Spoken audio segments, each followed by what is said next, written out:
Hugo Chávez passed away a decade ago.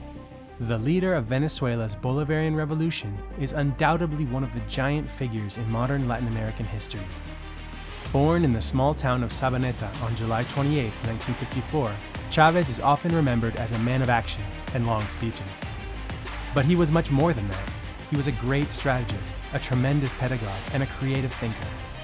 The Comandante opened a new political horizon, and a decade after his death, polls have him the most popular figure in Venezuela. And it's not close. Why is that? Let's look at the 5 pillars of Hugo Chávez's revolutionary legacy. 1. Participative and protagonistic democracy. Democracy in capitalism is restricted. Every X number of years, citizens vote for representatives, and that's as far as their political agency goes. More importantly, the existing economic structure is sacrosanct and untouchable, beyond the reach of democratic decision-making.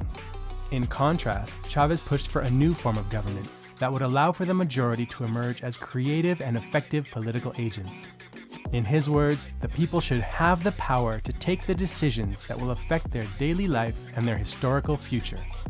It's no wonder that Venezuelan elites feared and hated him so much. This model, called participative and protagonistic democracy, has popular participation go beyond electing officials or representatives. Instead, at the core of Chávez's proposals, we find direct assembly-based democracy, where every voice counts. 2. Bolivarianism and the Patria Grande.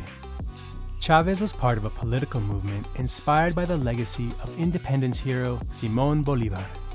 In the early 19th century, Bolívar was the leader of a Latin American independence struggle that emphasized social emancipation and regional unity. In his speeches, Chávez would often draw lessons from the country's anti-colonial past, for example, highlighting that Bolívar's liberating army fought for more than just national independence. It also pursued a social revolution, seeking to free enslaved peoples and redistribute the land. Bolívar's commitment to the Patria Grande, a Latin American continent united by anti-colonial struggles and historical cultural bonds, was also a key influence in Chávez's foreign policy. The aptly named Bolivarian Revolution was a driving force behind a number of regional integration initiatives such as ALBA and Petrocaribe. 3. Anti-imperialism. From the get-go, Chávez always pursued sovereign policies.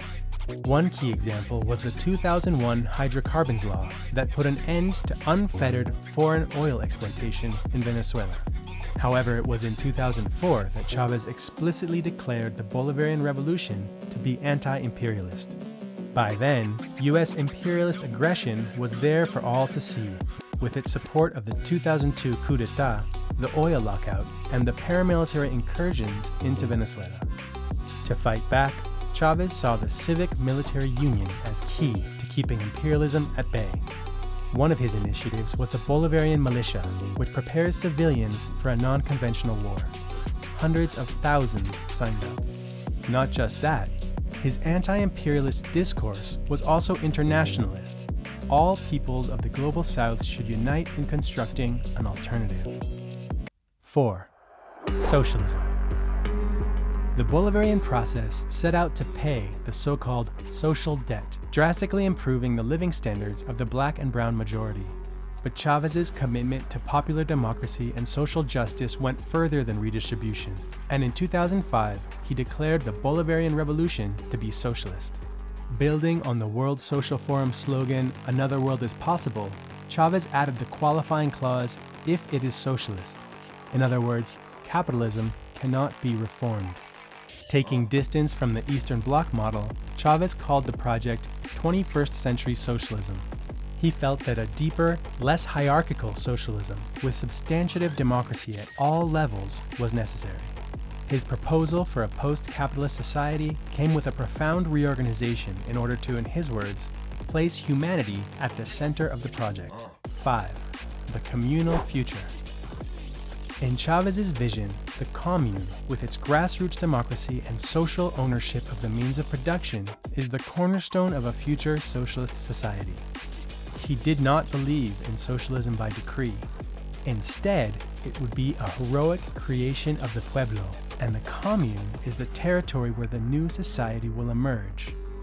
The Venezuelan leader stressed that communes should not be islands in a capitalist ocean, nor should they be confined to a locality.